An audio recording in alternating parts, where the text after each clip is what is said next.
اکثر لوگ اپنے آپ کو عقل مند کہتے ہیں، مگر قرآن کریم نے کس کو عقل مند کہا ہے؟ عقل مندوں کے لیے کس چیز میں نشانیاں ہیں؟ عقل مندوں کی علامت کیا ہے؟ آئیے ان سوالات کے جوابات جانتے ہیں آج کے ایپیسوڈ میں۔ بسم اللہ الرحمن الرحیم۔ ناظرین محترم، السلام علیکم ورحمۃ اللہ وبرکاتہ۔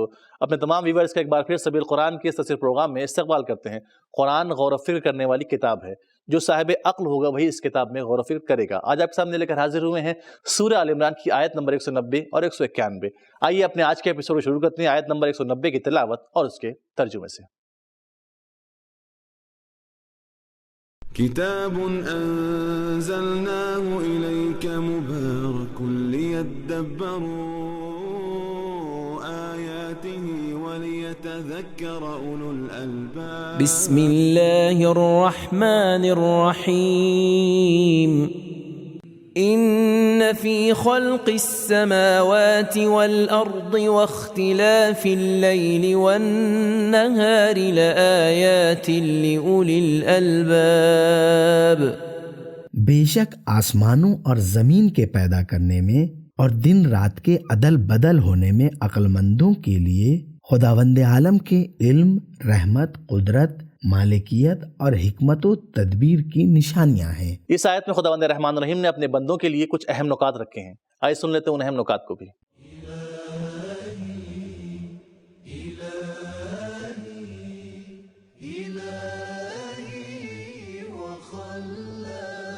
ام المومنین جناب عائشہ سے پوچھا گیا کہ رسول کریم کا بہترین یادگار واقعہ جو آپ کو یاد ہو کیا ہے؟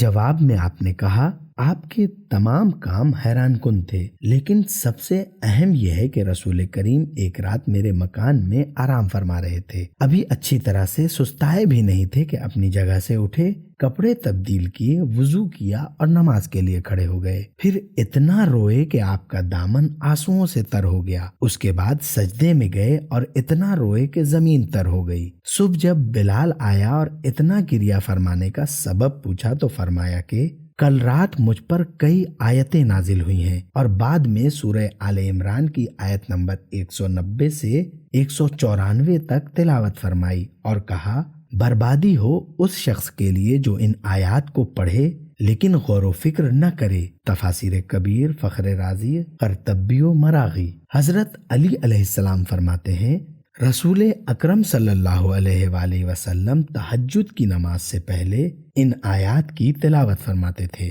دوسری حدیث میں ہے کہ ہمیں بھی ان آیات کو پڑھنا چاہیے۔ تفسیر کبیر، فخر رازی و مجموع البیان۔ امام علی علیہ السلام کے صحابی حضرت نوفع بکالی سے منقول ہے کہ ایک رات میں حضرت علی علیہ السلام کی خدمت میں تھا، امام بستر سے اٹھے اور ان آیات کی تلاوت فرمائی، پھر مجھ سے پوچھا سو رہے ہو یا جاگ رہے ہو؟ میں نے عرض کی جاگ رہا ہوں۔ آپ نے فرمایا خوش قسمت ہیں وہ لوگ جنہوں نے دنیا کی آلودگیوں کو قبول نہیں کیا اور آسمان کی سیر کرتے ہیں۔ تفسیر نمونہ۔ الباب لب کی جمع ہے جس کے معنی ایسی خالص عقل ہے جو وہم و خیال سے دور ہو۔ سورہ آل عمران کی آیت نمبر 190 کی تلاوت، ترجمہ اور اس کے نکات کو جان لینے کے بعد آئیے اب جانتے ہیں اس کے اہم پیغامات کو بھی۔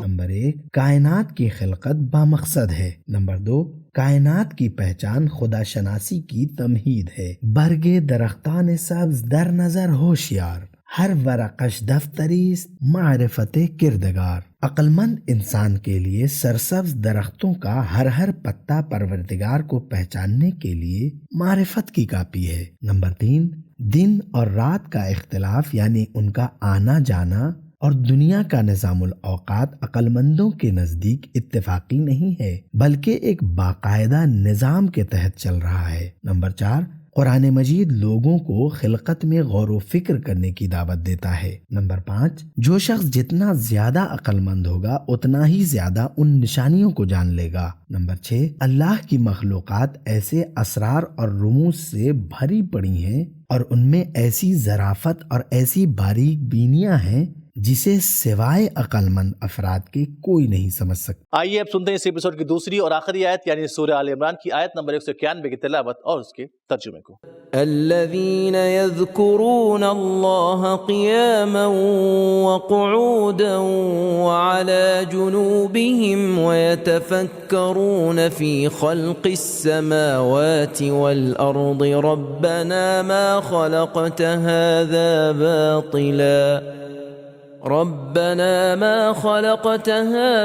باطلا سبحانك فقنا عذاب النار۔ عقل مند وہی لوگ ہیں جو اٹھتے بیٹھتے اور اپنے پہلوؤں کے بل خدا کو یاد کرتے ہیں اور آسمانوں اور زمین کی پیدائش میں غور و فکر کرتے ہیں اور دل کی گہرائیوں سے کہتے ہیں اے ہمارے پروردگار، اس کائنات کو تو نے باطل اور بے مقصد خلق نہیں فرمایا کہ تو بے فائدہ کاموں سے پاک و پاکیزہ ہے، بس ہمیں دوزخ کی آگ کے عذاب سے بچا لے۔ اس آیت میں خداوند رحمان الرحیم نے اپنے بندوں کے لیے صرف ایک نقطہ رکھا ہے، آئیے سنتے ہیں اس اہم نقطے کو بھی۔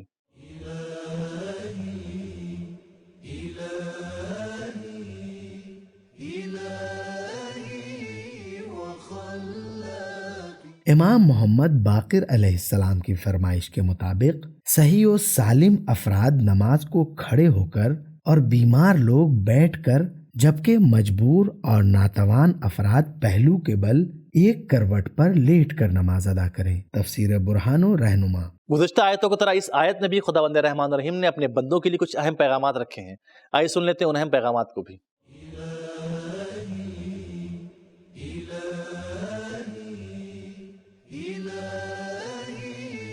نمبر 1، عقل مندی کی علامت یہ ہے کہ خدا کو ہر حال میں یاد کیا جائے۔ نمبر 2، اہل ذکر اشخاص کو عقل رکھنے والا اور اہل تفکر ہونا چاہیے۔ نمبر 3، ایمان کی قدر و منزلت غور و فکر کرنے کی بنیاد پر ہے۔ پورے وجود کے ساتھ ایمان اور اقرار کرنے کی اہمیت اور وقت ہے، صرف زبانی اقرار ضروری نہیں ہے۔ نمبر 5، ذکر و فکر کو ایک دوسرے کے ساتھ ہونا چاہیے۔ افسوس ہے کہ بعض لوگ ذکر کہتے ہیں لیکن فکر نہیں کرتے۔ کچھ ایسے ہیں جو فکر کرتے ہیں لیکن اہل ذکر نہیں ہیں۔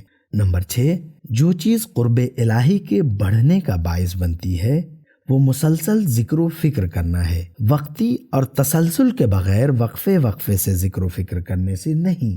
یذکرون اور یتفکرون فعل مضارع ہیں اور اس میں تسلسل و استمرار کے معنی پائے جاتے ہیں۔ نمبر 7، طبیعی چیزوں کو حسی طور پر جان لینا کافی نہیں ہے بلکہ اس بارے میں تعقل و تفکر کرنا بھی ضروری ہے۔ نمبر 8، جو کوئی آسمانوں اور زمین کی خلقت کے بارے میں غور و فکر کرتا ہے تو وہ اس نتیجے پر پہنچ کر رہتا ہے کہ اس ہستی کا خالق ہمارا پروردگار ہی ہے۔ نمبر 9، یہ خلقت بیہودہ نہیں ہے چاہے ہم اس کے تمام اسرار و رموز کو نہ جان سکیں۔ نمبر 10، پہلے غور و فکر، بعد میں ایمان، عرفان اور پھر دعا و مناجات ہے۔ نمبر 11، اگر یہ کائنات بیہودہ و باطل نہیں ہے تو ہم بھی اپنی زندگی کو بیہودہ اور باطل نہ گزاریں۔ نمبر 12، اس کائنات کا کوئی مقصد اور ہدف ہے، ہم بھی اسی مقصد کے پیچھے ہیں، اور جتنا مقصد الہی سے دور ہوتے جائیں گے اتنا ہی دوزخ کے قریب ہوتے چلے جائیں گے،